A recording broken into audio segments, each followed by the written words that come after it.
जय जय शंकर हर हर शंकर जय जय शंकर हर हर शंकर जय जय शंकर हर हर शंकर जय जय शंकर. குரு தெய்வத்தின் குரல் 5ஆம் பாகம். ஈசனும் ஆசானும்.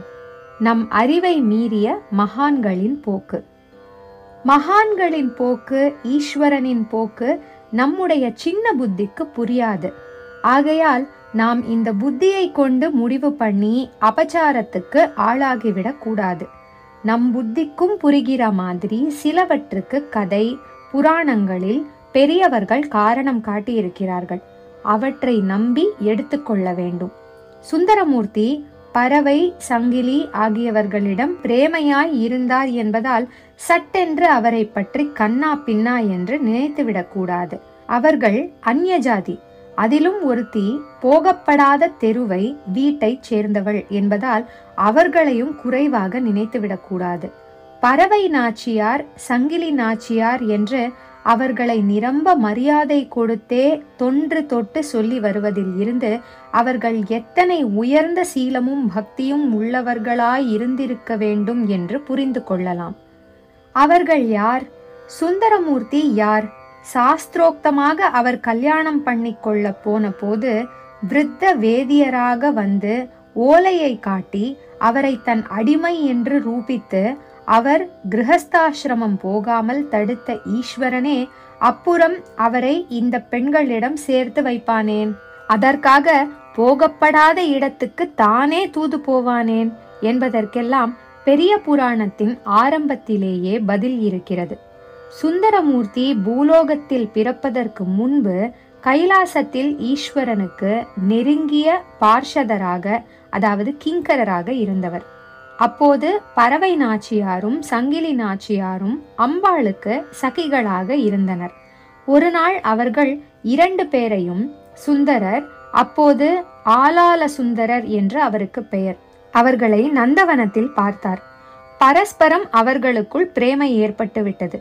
கைலாசத்தில் இந்த மாதிரி காதல் கீதல் என்று நடப்பது ரொம்ப தப்பு என்றுதான் ஈஸ்வரன் அவர்களை பூலோகத்தில் பிறக்கும்படி சபித்து அதிலேயே கருணையோடு அந்த ஜென்மாவில் அவர்கள் தங்கள் ஆசையையும் பூர்த்தி செய்து கொள்ளட்டும் என்று அனுகிரகம் பண்ணினான். இம்மாதிரி நமக்கு விசித்திரமாக ஒவ்வாததாக தோன்றுகிற பலவற்றுக்கும் காரணம் புராணங்களில் கொடுத்திருக்கிறது. நாம் தான் அவசரப்பட்டு ஒன்றையும் பார்க்காமல் கிரிட்டிசைஸ் பண்ண ஆரம்பித்து விடுகிறோம். சிலவற்றுக்கு காரணம் சொல்லியிருப்பதில் இருந்தே சொல்லாமல் விட்டவற்றுக்கும் ஏதாவது காரணம் இருக்க வேண்டும் என்று புரிந்து கொள்வதுதான் முறை. பறவை சங்கிலி விஷயமாக சுந்தரமூர்த்தியை பற்றி குறைத்து நினைப்பவர்கள் இன்னும் சில விஷயங்களையும் சேர்த்து பார்க்க வேண்டும். பத்னி என்று ஒரு கன்னிகைக்கு அவர் சாஸ்திரோக்தமாக தாலி கட்டி தாம்பத்தியம் ஆரம்பிக்கவிருந்த சமயத்தில்தான் ஈஸ்வரன் அவரை இழுத்தான். அவரும் உடனே அவனுக்கு மீளா அடிமை என்று சொல்லிக்கொண்டு குடும்ப வாழ்க்கையை துச்சமாக தள்ளிவிட்டு கோயில் கோயிலாக சுற்றி புறப்பட்டு விட்டார்.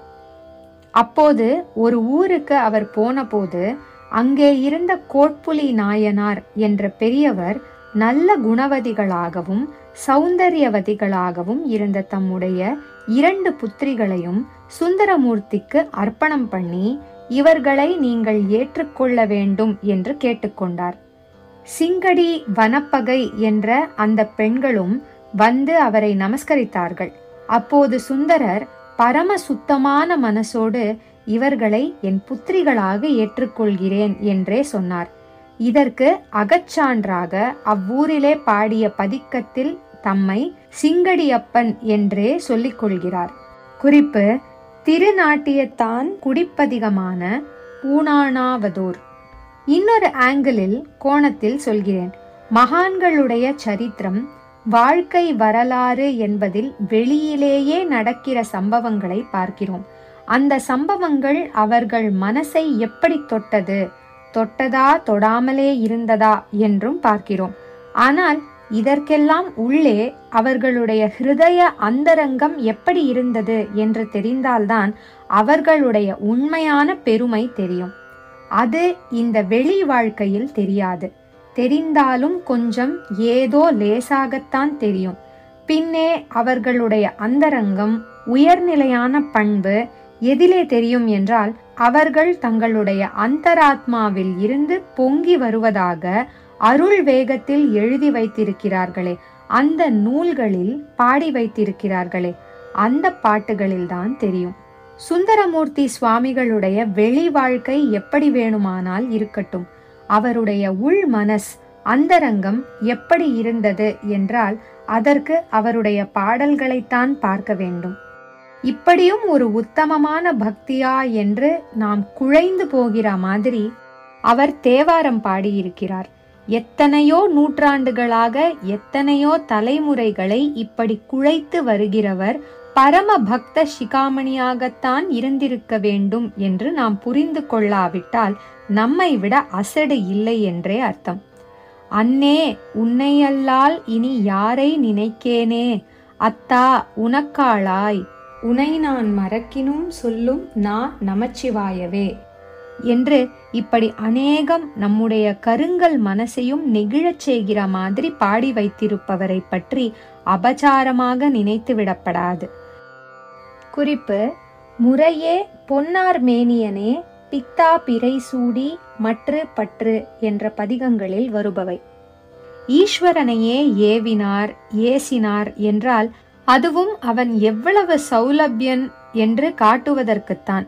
அவனே தன்னை வழிபடுவதில் உள்ள பல மார்க்கங்களில் இவரை சகா மார்க்கத்தில் சிநேகிதனாக பழக வைத்ததால்தான் அவனிடம் உரிமையோடு சண்டை கூட போட்டார். தம்பிரான் தோழர் என்றே அவருக்கு ஒரு பேர். சாக்ஷாத் ஈஸ்வரனிடம் இப்படி வந்தொண்டராக இருந்த அவரேதானே அவனுடைய அடியார்களான 63 தம்மை அடியேன் அடியேன் என்று ஒரே அடக்கமாக தெரிவித்து கொண்டு நமஸ்காரம் பண்ணி திருத்தொண்ட தொகை பாடியிருக்கிறார். ஜெய ஜெய சங்கர, ஹரஹர சங்கர, மகா பெரியவா சரணம்.